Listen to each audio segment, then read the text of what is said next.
সবুজের ফাঁকে ফাঁকে হালকা বেগুনি পাতায় ছেয়ে আছে চারপাশ। এগুলো ওয়াকিনাওয়া জাতের জাপানি মিষ্টি আলুর ক্ষেত। যতদূর চোখ যায় মনে হয় এ যেন এক টুকরো মিষ্টি আলুর রাজ্য। ব্রাহ্মণবাড়িয়ার নবীনগর উপজেলার তিতাস এবং মেঘনা নদীর তীর ঘেঁষে জাপানি এই আলুর চাষ হয়েছে প্রায় 228 হেক্টর জমিতে। আমরা কৃষি অফিসারের থেকে এই আলুটা আমরা দিশে সহযোগিতা করছে, খুব ভালো হয়। অকিনা জাত আলু অন্যান্য ফসলের থেকে এটা খুব লাভবান। এ জাতের মিষ্টি আলুর উৎপাদন অন্য জাত থেকে প্রায় দ্বিগুণ, রোগবালাইও কম। ফলে অনেকেই এখন এই মিষ্টি আলু চাষে আগ্রহী হয়ে উঠছেন। নতুন যে জাতের আলু আসছে এগুলো দেখে আমার মনে হচ্ছে নবীনগর উপজেলা অনেক কৃষক এই আলু চাষে আগ্রহিতা প্রকাশ করে। উপজেলা কৃষি কর্মকর্তাদের সহযোগিতায় ওয়াকিনাওয়া জাতের মিষ্টি আলুর আবাদ করে এরই মধ্যে লাভবান হয়েছেন অনেক কৃষক।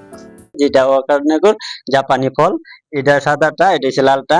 আগামীতে আমি ইনশাল্লাহ করব, লালটা করব ইনশাল্লাহ, এরকম পদক্ষেপ নিতেছি।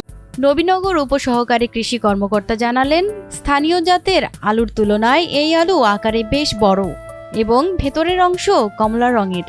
এ জাতের মিষ্টি আলু অন্য ফসলের তুলনায় উৎপাদন যেমন বেশি, বাজার দরও ভালো। ওয়াকিনাওয়া আমাদের স্থানীয় জাতের চেয়ে প্রায় 4-5 গুণ বেশি ফলন ভালো হয়েছে। তো এই জন্য কৃষকরা ওয়াকিনাওয়া জাতটাই বেশি পছন্দ করছে। তো আমরা কৃষকদেরকে নানানভাবে পরামর্শ দিয়ে থাকি। উপজেলা পশ্চিম ইউনিয়নের নবীপুর লাপাং, চর লাপাং, দড়ি লাপাং গ্রামের নদীর অববাহিকায় সবচেয়ে বেশি চাষ হয় এই আলুর। এই দুটি জাতের মধ্যে কিন্তু ফলন কিন্তু স্বাভাবিকভাবে আমাদের যে ওয়াকিনোয়া জাত, জাপানি জাতটি, এটি ফলন বেশি। তো আমরা কৃষি বিভাগ এই জাতগুলো মাটি সম্প্রসারণ করছি, আর তাদের কোনো ধরনের সেবা পরামর্শ প্রয়োজন হলে আমরা আমাদের উপসহকারী কৃষি কর্মকর্তার মাধ্যমে নিশ্চিত করছি। ব্রাহ্মণবাড়িয়ার নবীনগর উপজেলার মধ্য দিয়ে বয়ে যাওয়া দুই নদীর অববাহিকায় মিষ্টি আলু ছাড়াও আবাদ হয় বাদাম, টমেটো, শাকসবজি সহ নানা ফসল।